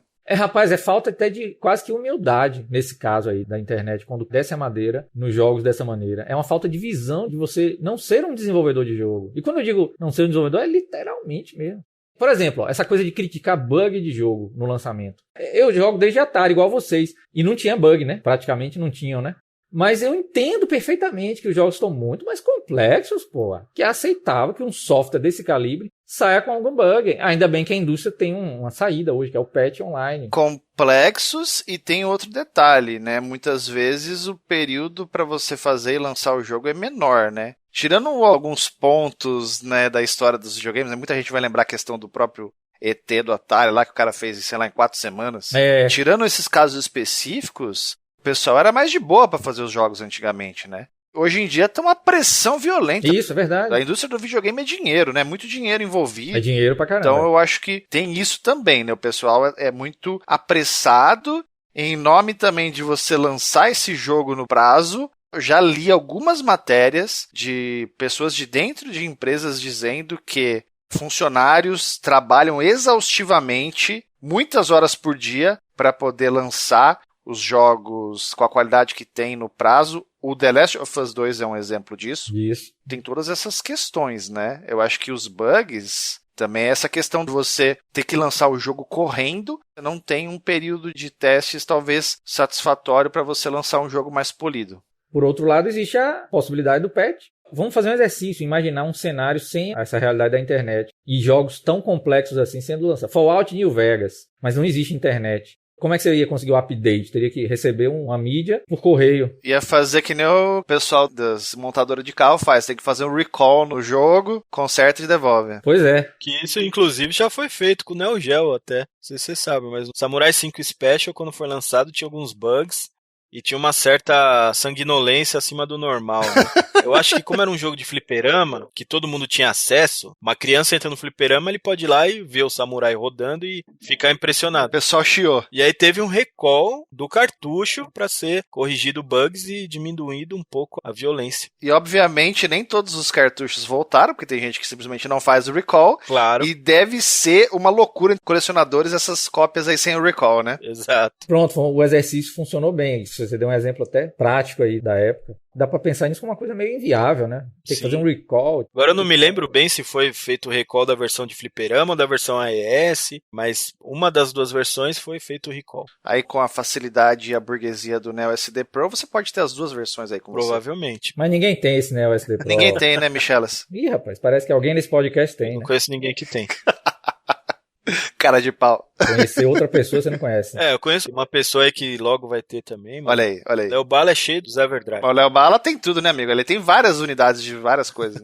Hoje a gente nem pensa, a gente assume o Day One Update, já é quase que uma garantia para um jogo patch 1.01. Não é isso, Junião? Não é isso, Fábio? Exato. E aí as pessoas criticam o tempo que vai levar. Pô, bicho, mas olha a complexidade do jogo. Olha o prazo que eles... Isso que vocês falaram. Os produtores executivos, a galera da grana, né, pô? Eles pressionam os artistas. Sim, certamente. lógico. Bora aí, velho. Bora aí, que minhas ações aí. Então, tem-se o recurso pra resolver. E olha só que coisa interessante, né? Eu já ouvi até teorias de que esse surto de colecionismo de consoles retrô e etc. se deve até aos consoles da geração atual. Porque muita gente, olha só, muita gente deixou de jogar videogame por causa disso, porque comprou o Xbox e o PlayStation 4, e aí o cara tinha uma internetzinha lá de 10 MB por segundo, aí chegava com o jogo, coloca o disco lá e aí tem 10 GB pro cara baixar de update de Day One, que nem o Eric tá falando. Aí muita gente deixou de jogar esses jogos e esses consoles. E aí o cara começou a falar assim, pô, e aí, não vou mais jogar Play 4? O que eu vou jogar então? Sei lá, PlayStation 2, PlayStation 1... E aí falou que por isso que a demanda de consoles retrô aumentou também nesses últimos anos, né? Se é verdade, não dá pra saber. Suposição interessante mesmo, que teria se imaginar que certos jogadores seriam tão sensíveis, ficariam tão irritados com essa realidade, que de fato deixariam de jogar aquele jogo novo e passaria a jogar o console velho só porque não quer esperar o patch. Se você parar pra pensar, a gente tá no Brasil, a nossa realidade é diferente da realidade do questão mundo. Da internet, Então, ó, o PlayStation 4 saiu faz o quê? 2013. Em 2013, cara, tinha gente com internet de 1 mega. Deve ter até hoje, né? Mas naquela época muito mais. Então você imagina um cara com internet de 1 mega que faz download a, sei lá, 300k por segundo. Aí o cara chega com um jogo lá e tem 10 GB de update. O cara fica semanas baixando aquilo. Então você imagina o nível de decepção do cara. É lógico que a gente falar de mundo, nos Estados Unidos, Japão, o cara já tinha internet de 1 GB lá, o cara põe o negócio em 10 minutos, baixou tudo. O cara que tem 1 mega de internet, ele baixa quando muito a 120k por segundo. E você imagina, cara, o cara, aquilo é um parto, ele não vai baixar nunca aquilo, não vai terminar nunca, entendeu? Realmente se torna uma coisa proibitiva, o cara não consegue jogar. E tem uma outra questão, que a gente não falou disso, mas eu falo porque hoje eu entendo, o Marcel falava isso pra mim, eu falava, você é fresco, é frescura sua. Hoje eu dou razão pra ele. Que eu espero muito que a Microsoft resolva isso agora, que é a questão do update. O Xbox ele tem update a cada uma semana, a cada 15 dias tem um update. Eu não consigo ligar o meu Xbox One nunca sem ter um update para fazer. E assim, porque obviamente eu não ligo todo dia, eu ligo uma vez por semana, uma vez a cada 15 dias para jogar alguma coisa e tal. Tudo bem, o cara vai falar, mas tem aquela coisa do modo descanso. Você pode deixar o videogame fazendo atualizações automáticas sem você jogar. Tá, beleza, é uma alternativa, mas eu particularmente gosto de desligar meus videogames, não deixar ele dormindo, entendeu? Até porque eu deixo ele num móvel que é fechado, eu tenho até medo de sobreaquecer alguma coisa assim, né? Pode ser nóia minha, mas eu tenho essa questão. Então eu espero mesmo assim que esses updates não sejam tão constantes, tá? Porque eu jogo PlayStation 4 também. E o PS4 é muito menos frequente a atualização no sistema dele. O Xbox basicamente tem atualização sempre, cara. Aí você imagina o camarada com uma internet zoada. Não vai. Não vai. O cara vai ficar offline pra sempre. E um dos grandes atrativos do Xbox é o Game Pass também, né? Então você tem que estar online. Essa realidade que vocês estão descrevendo, essa não vai fugir, né? Você tá até com a expectativa aí de que a Microsoft dê um jeito e minimize os updates tão frequentes, não é isso? Espero sim, honestamente, que isso aconteça. E aí, algumas teorias dizem que por isso que o preço dos consoles antigos inflaciona e tal, né? Porque o pessoal quer jogar o console antigo porque os consoles novos têm muita frescura, vamos dizer assim. E aí, o que vocês acham disso? Tendo em mente que a gente está entrando numa geração que vai oferecer opções que não tem um drive para a mídia física. Você acha que com isso, Eric e Junião, a procura para os consoles retrô vai aumentar ainda mais? Para responder assim, sem muita firula, eu acho que não. Eu acho que uma coisa é uma coisa, outra coisa é outra coisa, e eu tenho até dificuldade para entender um cara que não ficou satisfeito com o PS4 e o Xbox One por conta de conexão de internet e jogar retrô, porque para mim não faz sentido. Sei lá, eu penso em mim, né? É como se eu for no bar tomar uma cerveja importada e o cara falar assim, não tem essa daqui, tem essa aqui que parece um xixi de gato. Eu não vou tomar. Flix. Não que eu esteja comparando jogos retrô com xixi de gato. Não é isso, pelo amor de Deus. Bom, Junior. Mas eu tô dizendo o seguinte, se você quer uma coisa X, se você tá pra consumir um negócio ali, você não vai consumir outra coisa totalmente discrepante daquilo, né? Peraí, deixa eu reformular então a coisa. Imagina o seguinte, a pessoa é igual a gente. Jogou os videogames lá desde o Atari, é apaixonado por videogames. Então ele gosta de Master System, teve toda a história dele com a Sega, da Tectoy. Aí o cara chega nessa geração, ele se vê impedido de jogar, porque de repente ele mora num lugar desfavorecido ali que não tem uma internet bacana. Mas o cara é apaixonado. Você não acha que esse cara pode aumentar a demanda dele para console retrô, nesse caso? Não, acho que não. Vou contar uma pequena história. Eu tenho alguns amigos, alguns conhecidos, colegas, que gostam de jogar videogame. Fora da nossa bolha. O que eu falo que é a nossa bolha? O Cosmic Effect, é o pessoal do festival do RGB Inside. Enfim, a comunidade que a gente tem essa comunicação quase que diária, ou diária até, pela internet. Toda essa galera que está na nossa bolha gosta muito de jogar videogame e joga um videogame independente do lançamento, da data de lançamento do jogo, sendo ele retrô, não retrô. Porque assim, eu vejo o Eric, eu me inspiro muito nele e eu acho que o pensamento dele bate com o meu. Eu não penso em jogar um jogo retrô ou um jogo atual, eu penso em jogar um jogo. Eu não quero saber se o jogo foi lançado no ano X, Y ou Z, entendeu? Nós somos assim, a gente tem afinidade com essas pessoas e a gente está inserido numa bolha com todas as pessoas que eu tenho contato, que gostam de videogame. Eu falo gosto de videogame, é o cara que joga todo dia. Gasta dinheiro com videogame, compra jogo. Todas as pessoas que eu tenho contato, que são assim, que não estão na nossa bolha, não jogam nada que não são da geração atual. Eu falo, por exemplo, pelo meu irmão. O meu irmão nunca vai pegar o Mega Drive para jogar um jogo. O meu irmão jogou Mega Drive, adorava o Mega Drive, amava o Master System, jogou Super Nintendo que nem louco. Hoje ele não vai jogar um jogo de Super Nintendo, não adianta. Essas pessoas, que eu acredito que seja a maioria do mercado, elas estão consumindo o de agora. A partir do momento que elas pulam para a próxima geração, para o videogame da moda, eles não vão jogar os anteriores. Interessante isso que você falou, Michelas, que existe essa teoria dessa galera que por conta da internet ruim acabou aquecendo o mercado de videogames antigos. Eu não consigo enxergar isso como verdade, mas também não duvido. Pode ser que seja verdade isso.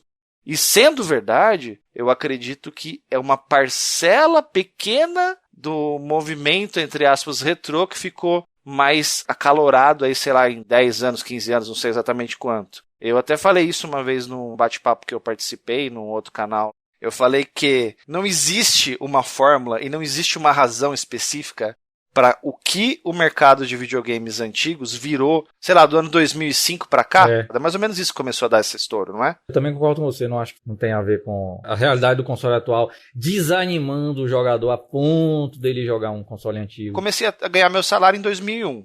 E eu lembro que eu comprei muito videogame. Aliás, 80% da minha coleção de videogames e jogos que eu tenho, eu comprei nessa época, que era barato. Então, assim, a gente começou a ver aos passos de tartaruga, aliado também à questão do câmbio, que foi o nosso dinheiro ficando desvalorizado cada vez mais desde aquela época. Então vamos botar assim, que nos últimos 15 anos, todo esse fenômeno que aconteceu aí da popularização e da febre do colecionismo e do consumo de jogos antigos, eu nunca vou falar para vocês e para ninguém que existe uma causa específica e é aquilo, tipo, ponto final, como se fosse uma ciência exata. Eu acredito que são coisas que aconteceram, algumas com mais relevância, outras com menos, mas é uma soma de fatores que acabou acontecendo o que acontece hoje, que os jogos de videogame, os consoles, os acessórios, eles basicamente são em preço de ouro, sabe? Eu tenho dificuldade em aceitar que um controle de Master System custa mais de 100, 150 reais. Sabe, pra mim isso não entra na minha cabeça, mas é a realidade de hoje.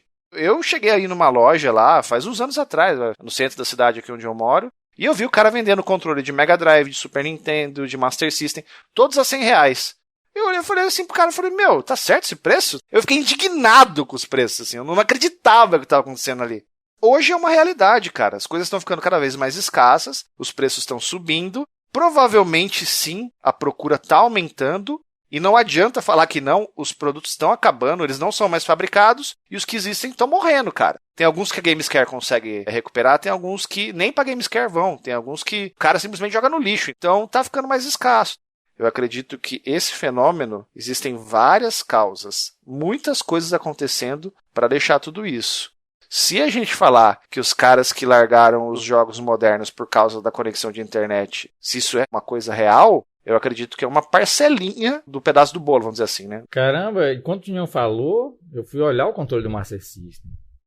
Eu levei aqui 5 páginas de Mercado Livre para aparecer com filtro controle de Master System original, para aparecer por 170, velho. Mais barato? Não, o único, não tem nem opção. Só apareceu um controle. Se o cara quiser comprar um controle de Master System original agora no Mercado Livre, pelo que eu tô percebendo aqui, só tem um. Então, e aí, estamos lascados. A gente que gosta de jogar videogame aí, os antigos, a gente tá na roça porque não tem mais controle. Isso é quase uma verdade, mas ainda bem que existem empresas como a 8-Bit Do e a Retrobit, entre outras, que estão produzindo controles em 2020, atuais, novos, que são compatíveis com esses videogames, alguns sem fio, com bateria interna, alguns inclusive com design original, outros não com original, mas excelentes também. Então, assim, ainda bem que a gente tem esses caras, porque se a gente tivesse na mão da galera vendendo controle original, controle de 30 anos, que vai quebrar a qualquer momento na tua mão, a gente tava lascado.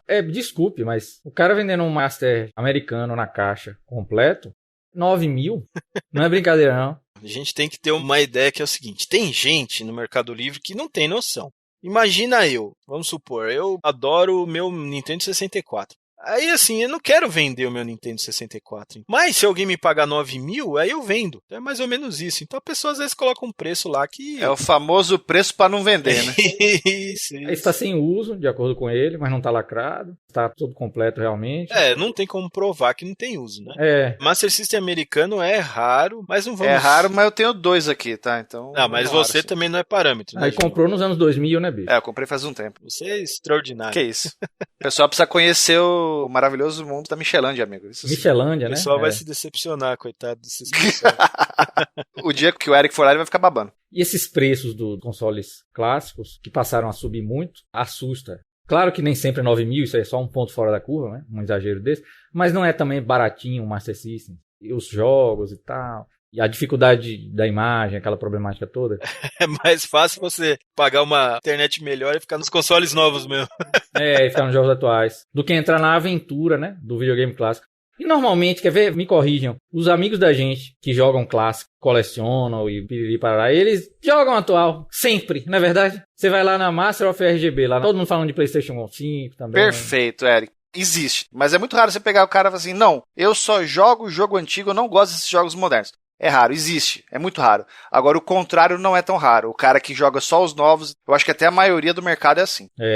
A gente não deixou de jogar e ainda joga os antigos. É só isso, porque a gente tem um acervo bom que não é reproduzido nos jogos atuais, né?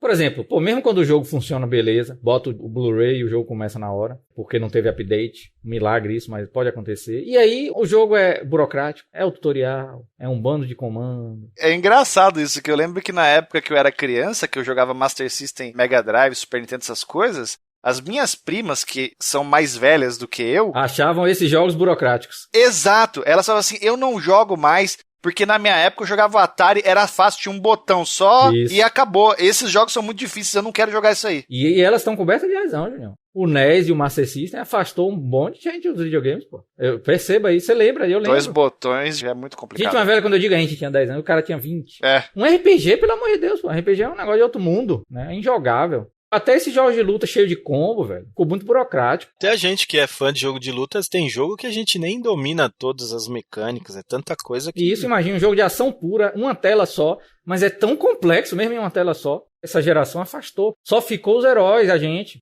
Piorou na 4ª geração. É muito hardcore, velho. PC Engine, o Mega e Super Nintendo, geram jogos ali extremamente hardcore, fechados numa bolha, assim. Verdade. Não é pra qualquer um essa geração. Mas, assim, a gente que é apaixonado por essa geração é apaixonado pelos atuais também. Sabe que tem até PC. PC todo mundo tem, atual, mas com Steam. jogar... Mas uma coisa que a gente nem tá falando aqui, né? Hoje a gente tem essa valorização dos jogos, porque existe o jogo físico, existe o cartucho, né? Então o medo que se cria é que, assim, quando não tiver mais jogo físico, como é que vai ser, né? Os jogos físicos vão aumentar muito o preço, que não vai mais existir. Mas aí a gente nem tá falando de um outro problema que se cria com isso aí. O problema ainda não existe, mas vai existir com certeza. Você pega hoje PlayStation 3, foi a geração passada, e foi o primeiro console, assim, que ficou popular os patches. Então o cara compra o jogo, vai lá, tem um bug no jogo, sai a correção. Ou se não, o DLC, né, também que ficou popularizado na geração passada. E aí, como é que vai ser isso no futuro? Quando sair o PlayStation 5 e daqui a pouco a Sony fala assim, olha, a gente vai desativar a internet do PlayStation 3. A gente vai desativar os servidores. Como é que vai ser? O cara vai ter jogo físico. Por exemplo, aí o Eric deu até um exemplo aí do Fallout, né, Eric? Isso, New Vegas. Que foi um jogo aí que quando saiu foi destruído porque era um bug puro, né? Em forma de jogo. E aí, quem tem esse jogo físico? Como é que vai jogar esse jogo daqui 20 anos? É uma outra realidade também que ela é importante para pessoas como nós três, assim, jogador que preza por jogar um jogo antigo no futuro. Dá medo mesmo, pô. Esses jogos, Junior mesmo tem um Xbox aí que se morrer, o meu também. Se morrer, vai um bando de jogo bom. E até jogo arcade, que é jogo até que a gente gosta de rejogar, né? Inclusive, até durante a geração já acontece isso, né? Porque no PlayStation 3, no PlayStation 4, de repente lançou um jogo lá. Marvel vs Capcom do arcade. Aí, sei lá, a Capcom comprou a licença com a Marvel lá para vender o jogo durante um ano. Acabou o ano, eles tiraram o jogo de venda. Então quem não comprou o jogo não tem mais acesso, concorda? Isso. Exatamente, aconteceu com o Marvel vs Capcom Origins, né? Eu acho que aconteceu até com o OutRun da Sega, que tinham lançado para o Xbox 360. Isso. Então tem vários jogos que você já não encontra mais. E às vezes você tem um relançamento de jogo, como por exemplo o Wave Race do Nintendo 64 foi relançado, não me lembro em qual videogame, se foi no Wii ou no Wii U, através de Virtual Console, e a marca da Kawasaki teve que ser removida, né? Porque não tinha mais os direitos. Acontece com o OutRun também, que tem aquela Ferrari Testarossa lá, né? Licença com a Ferrari. Marvel vs Capcom, né? Que tem os personagens da Marvel, né? Então cria-se um outro problema aí. Pessoal, às vezes até vai ter um acervo de jogo, por exemplo, do PlayStation 3. Eu mesmo sou um exemplo. Eu tenho muito jogo de Play 3 que eu comprei muito barato, né? Quando começou a sair o PlayStation 4. Ah, eu também. Eu acho que é uma coisa que vai acontecer com o PlayStation 4. E tem alguns jogos que eu já tô querendo comprar, né? Isso. Só esperando baixar o preço. E aí esses jogos vão ficar limitados ao que tá no disco. E aí você não vai conseguir atualizar mais. Isso daqui muitos anos, né? Alguns são inúteis, né? Por exemplo, o Street Fighter V Vanilla é inútil. A caixa que eu tenho dele, do PlayStation 4, se eu colocar num videogame virgem ali, sem internet, ele não é nem de perto o jogo que é hoje. Caramba. É lógico que tem as atualizações, dá pra você comprar a mídia física ainda, né? Com um monte de coisa inclusa já. Mas, quem não tiver essa mídia? E aí? Ah, saiu uma mídia física atualizada. É isso que você quer dizer? Exato. O Street Fighter V Vanilla que eu tenho, né? Que eu comprei na época do lançamento dele, tudo. Hoje ele é um objeto figurativo só. Ele é só uma coisa ali para fazer volume na prateleira. Tudo bem, enquanto a rede estiver funcionando, eu posso colocar ele no videogame, ele vai atualizar tudo. Beleza. Mas a gente está falando de quando os videogames estiver com a rede offline. Desativar. Aí ou o cabra compra a versão mais recente, que nem já aconteceu do Street Fighter V Champion Edition, uma versão mais completa, já com vários personagens de várias seasons para trás já está incluído. Em disco. Em disco, exato. Provavelmente ali já tenha uma versão muito mais atualizada do que a versão Vanilla. Ou você compra as atualizações e reza para ser a última atualização ali disponível, ou você vai ficar chupando o dedo, ou você ficar dependente de empresas como a Limited Run, que lançam os jogos em mídia física já atualizados. É verdade, ó. Faz esse trabalho hercúleo, essa Limited Run. É muito louco, né? Ela espera o jogo tá tudo atualizadinho e mete no disco. E aí a gente entra num assunto que é ligado aos consoles novos, que é a importância da retrocompatibilidade. A gente tá falando dos PCs, né? Que eu dei até um exemplo. Falei, pô, o PC é legal porque eu consigo comprar um jogo lá que rodava no DOS e consigo jogar hoje. Eu acho que os consoles estão indo para a mesma coisa. O que vocês estão achando aí? Por exemplo, o Xbox já diz que praticamente vai ser retrocompatível desde o primeiro Xbox, né? A Sony ainda tá um meio assim, né? Falou já que jogos do PlayStation 4 vão rodar, mas ainda tá meio relutante, né? O que acontece, né? O Xbox sempre foi uma linha muito mais amigável, né? Ele sempre foi meio baseado em PC, né? O primeiro Xbox era um Pentium 3. O segundo Xbox, o 360, era um PowerPC. E aí o Xbox One e o Xbox novo agora são PCs também. O PlayStation já não, cara. O PlayStation era um bicho doido lá. E aí o PlayStation 2 foi um bicho mais doido ainda. O PlayStation 3 aí descabelou de vez. E aí o PlayStation 4 entrou no negócio do PC ali. Aí ficou amigável com o PC. Exatamente. Então muito provavelmente o PlayStation 5 e o PlayStation 4 vão estar de mãozinhas dadas ali. Sim, exatamente. A informação mais recente é que 99, qualquer coisa por cento dos jogos do PlayStation 4 terão retrocompatibilidade do PlayStation 5. Existe uma lista que a Sony divulgou de 10 jogos, se eu não estou enganado, que esses, por enquanto, não funcionarão no PlayStation 5, né? Mas aí eu vi a lista de jogos, assim... não é nada grave. Nada grave, exatamente. Isso que eu queria falar, não é nada grave. Assim, é óbvio que sempre vai ter um ou outro que fala assim, não, mas eu amo esse jogo aí, ele não vai estar disponível. Sempre vai existir esse cara, mas se você pegar assim o geral da galera, o impacto foi minimizado porque são jogos, como o Eric disse, nada grave. Agora o Xbox não, a exemplo do que foi o Xbox One, ele vai ter retrocompatibilidade com os principais jogos realmente desde o Xbox clássico. Ah, e complementando essa retrocompatibilidade, a Microsoft pode introduzir uma coisa na história dos videogames, que é uma retrocompatibilidade com o Enhancement. Já existe isso, fortemente já. Já existe, mas foi um refresh geracional. Eu estou descontando, né, esse que é o que você se refere, o X e o Pro. Nesse caso não, é uma nova geração, cujo jogo da geração anterior vai rodar, se o jogo for Unlocked, vai rolar Unlocked, vai ter algum patch também para melhorar. Ou seja, ele vai realmente agir como um microcomputador, a ideia do microcomputador incremental, né? Então, observe que historicamente é a primeira vez. Acho que parece que o primeiro console com retrocompatibilidade foi o Atari 7800, foi a primeira vez. O 5200 não era compatível, os outros fabricantes não tiveram muitos refreshes, né? Aí, de vez em quando você tem uma experiência assim, o Mega teve retrocompatibilidade, Super Nintendo ia ter, mas não teve. Os consoles da Sega sempre tiveram, né? Até o Master System tinha retrocompatibilidade com o SG-1000. Só no Saturn mesmo, que aí a Sega tesourou. Mas aí inventaram o Sega Ages no Saturn. Tem a lista aqui dos jogos que não vão rodar de cara no PS5. Diga aí que é massa. Os jogos são... o primeiro jogo chama DWVR. Aí tem Afro Samurai 2 Revenge of Kuma Volume 1. TT Isle of Man Ride on the Edge 2. Aí, Just Deal With It, Shadow Complex Remastered, Robinson The Journey, We Sing, Hitman Go Definitive Edition, Shadwen e Joe's Dinner. Eu acho que talvez o único jogo que eu já ouvi falar na vida... Shadow Complex. Não. Foi o Hitman e o Afro Samurai 2, que aliás eu nem sabia que tinha essa sequência. Eu tenho o Afro Samurai 1 no Xbox 360 e é um belo de um jogo, diga-se de passagem. É um hack and slash ou o quê? É tipo um hack and slash, mas com umas coisas bem específicas. Aquela coisa do bullet time, né, que você pausa e tal. Nossa, muito louco o jogo. É baseado numa HQ, se eu não me engano, numa novel, alguma coisa assim. E aí, acho que se você for analisar essa lista, por que não vai rodar no PlayStation 5? Porque tecnicamente tem algum empecilho? Muito provavelmente não. E sim deve ser algum problema político ali, né, entre empresas e etc, entendeu? Nem deve ser um problema técnico. Lógico que pode existir também. Mas o que assim, o pessoal acha é o seguinte. A Sony vai lá e fala assim, agora, todos os jogos de Play 4 vão rodar no Play 5, tá tudo liberado. Mas não é assim. Tem que ter um envolvimento da Sony com a empresa que fez o jogo. Porque essa empresa vai vender no PlayStation 5, eles vão ter que pagar royalties pra Sony. Não é só assim, tudo bem, vai lá e joga e tá tudo certo. Vamos dar um exemplo. Jogo da Konami.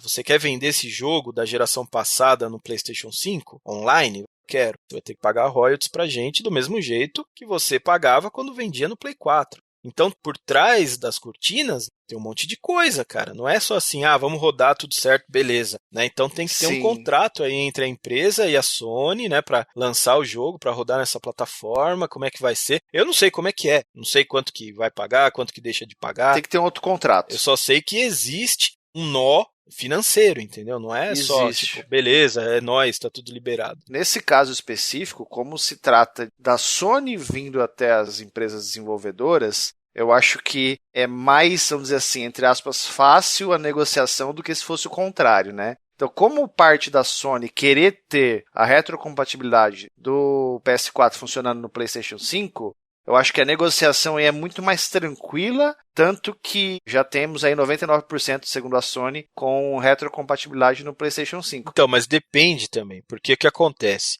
Gera custos para a empresa. Por exemplo, ainda falando da Sony, o cara que lançou o jogo no PlayStation 3, nenhum jogo de PlayStation 3 roda no PlayStation 4. Existe lá as conversões, né? Tem o The Last of Us, só que é outro jogo. Você pegar o jogo do Play 3 lá e colocar lá, não vai funcionar. Vamos supor que a Capcom quer rodar o Street Fighter 4, já tem a versão, mas vamos supor que não existe. Aí agora eu vou puxar para a Microsoft. A Microsoft fez isso, certo? Com o primeiro Xbox, né? O Xbox clássico. Só que acontece, você coloca o disco no Xbox, ele fala assim, legal, você tem um disco aqui do Street Fighter 4. Espera aí, que eu vou baixar uma outra versão da internet. Esse jogo que você tem no CD, na verdade, você não vai usar. Você vai usar outro código que a empresa fez para possibilitar rodar naquele console. Então, a mesma coisa que vai acontecer... A Sony já falou que não vai ter nada. Existia todo esse rumor. Não, porque o PlayStation 5 vai rodar Play 1, Play 2, Play 3. A Sony já falou que não vai rodar Play 4. Pode ser que no futuro tenha um emulador aí que possibilite jogar jogo de Play 1, de Play 2, né? Que são consoles que o PlayStation 5 rodaria tranquilamente. Agora já o PlayStation 3, já não sei. Provavelmente rodaria emulado também. Por isso que eu tô falando, esses consoles são monstros diferentes totais, entendeu? Já no Xbox, não, eles sempre estiveram ali na linha do PC. Se bem que as arquiteturas de processador são totalmente diferentes, né? Por exemplo, o 360, que usava o PowerPC, é outra coisa, já não tem nada a ver, muda tudo. Na minha opinião, a Microsoft está muito mais evoluída que a Sony, né? E o que o Eric falou de colocar as melhorias, né, de ser um jogo escalonável, isso é muito legal. Eles estão colocando agora no Xbox Series X que esses jogos vão ter, além da resolução, né, que já tinha no Xbox One, eles vão ter agora um boost, por exemplo, eles vão ter HDR, cara. Jogo de Xbox 360, né, que vai ser um HDR automático, que eles falam, né. O próprio console vai aplicar isso daí no console. Mas o que isso torna bacana é isso que a gente estava falando lá no começo. O Xbox rodando jogos do Xbox 360, Xbox clássico e Xbox One, você acaba trazendo os updates e os DLCs desses jogos junto com essa geração nova. Então o risco de você perder o seu DLC do Xbox 360 ou de atualização daquele jogo é muito menor do que se realmente a Microsoft falasse, olha, Xbox 360 já acabou, vamos desligar aqui os servidores, tchau e bens. A importância dessa retrocompatibilidade, né, de trazer isso junto e não só rodar os jogos, né, porque às vezes a gente vê assim pela internet afora. Se você quer jogar jogo de PlayStation 3 e PlayStation 4, compra um PlayStation 4, não compra um PlayStation 5. Só que tem essa vantagem, né, o PlayStation 5 rodando o jogo do PlayStation 4, você ainda vai ter atualização dos jogos e ainda vai ter os DLCs, né? Então tem esse lado que a galera não vê. É verdade. Tem vários prós e contras, mas tô achando que tá mais pró para essa geração nova. O hardware, que parece ser um salto geracional interessante. Vai acontecer aquilo que você falou, que o videogame vai dar um passinho aí na média dos PCs. Mas é só comprar um RTX. Mas é o que o Junião falou lá atrás, pô. O preço é muito alto. E um monte de gente não tá afim do hassle do PC. Tem que lembrar sempre disso. Por isso que o videogame vende muito, pô. Consumidor de videogame é uma galerinha mais velha. Eu acho que no mínimo tem 20 anos, 25 para 30. Repare que já é assim. Não tem menino querendo jogar nem Nintendo Switch, que parece ser o mais infantil, digamos assim, por causa dos jogos da Nintendo. Videogame é para adulto agora. Menino joga Free Fire. Celular, né? Mais no celular. No celular mesmo. É a realidade deles agora. Quem sabe eles evoluam mais tarde para o videogame quando se tornarem adultos. Porque o gameplay de tela de toque não tem. Aí sim, tem uma latência sensível. É ridículo, né? Se bem que também é uma coisa que está evoluindo muito, né? Tem muito jogo bom hoje para celular. A gente não presta tanta atenção. Mas, por exemplo, o Alex, nosso brother aí, ele joga no celular, cara, todo dia. É mesmo. Ele é hardcore de celular. E ele fala que hoje em dia tem jogos que tem a qualidade de console, de PC e tal. Eu também sou aquele cara que não jogo no celular. Aí sim, latência vira um assunto. Mas quando o jogo é planejado para ser usado naquela mecânica, né? Aí entra no que a gente estava falando antes. É a ideia do criador para tirar vantagem em cima daquela mecânica que o celular, né? Mas tem razão. É uma plataforma limitante, o celular. Isso aí não tem dúvida, né? Então, o videogame, não. Ó a expansão que dá agora. Geração passada em retrocompatibilidade. Poder de fogo não disponível até mesmo nos PCs, porque o Ray Tracing. Rapaz, o Ray Tracing vai ser chocante demais.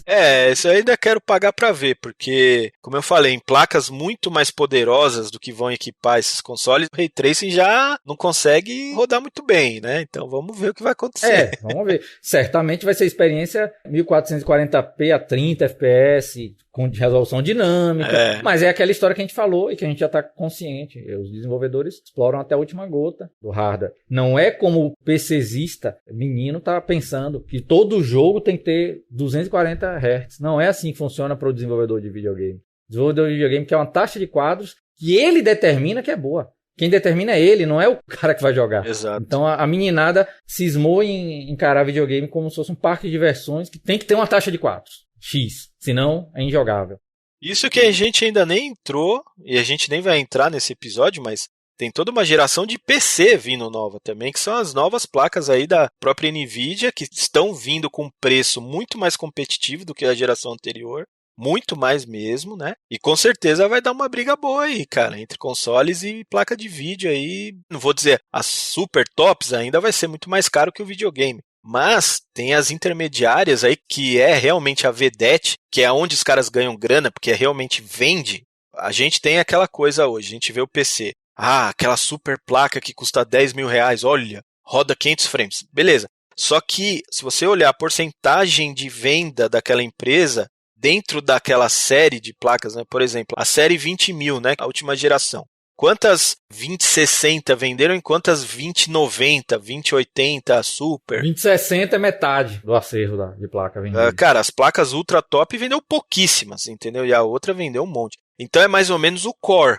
Eles estão ali planejando para vender a placa intermediária, que vai ser, acho que a 3070, né? Parece, que tá vindo com um preço aí que é mais barato do que os consoles. É lógico que com a placa de vídeo você não vai conseguir jogar nada, né? Você precisa ter todo um PC para poder ligar a placa de vídeo. Mas essa placa intermediária, que é muito mais poderosa do que os consoles da nova geração, vai custar o preço de um console da geração nova. Então, a gente está abrindo aí também um leque aí, né, para uma competição, e isso eu digo uma competição saudável, entre consoles e PC, né? Esse negócio ele está afunilando cada vez mais. Com certeza, quanto mais competição tiver, melhores preços a gente vai ter e mais qualidade a gente vai ter também, tanto de hardware como de software, né? Então isso é super importante. Essa geração realmente está trazendo algumas coisas interessantes aí, não só para os consoles, para os PCs também.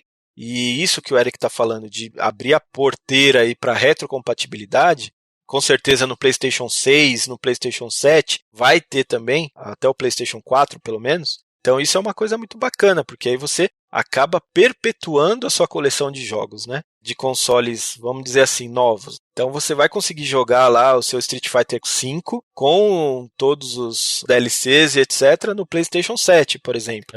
E a gente está à beira aí de uma geração nova com novidades, o que até é engraçado da gente comentar, mas eu acho que cada vez mais essa coisa de console e PC vai ter uma funilada, né? Vai ter essa concorrência. E é engraçado a gente ver também, porque muitos exclusivos dos consoles, que são ali as armas, né, para você competir contra o Xbox e o PlayStation 4 e tal, estão vindo para o PC também.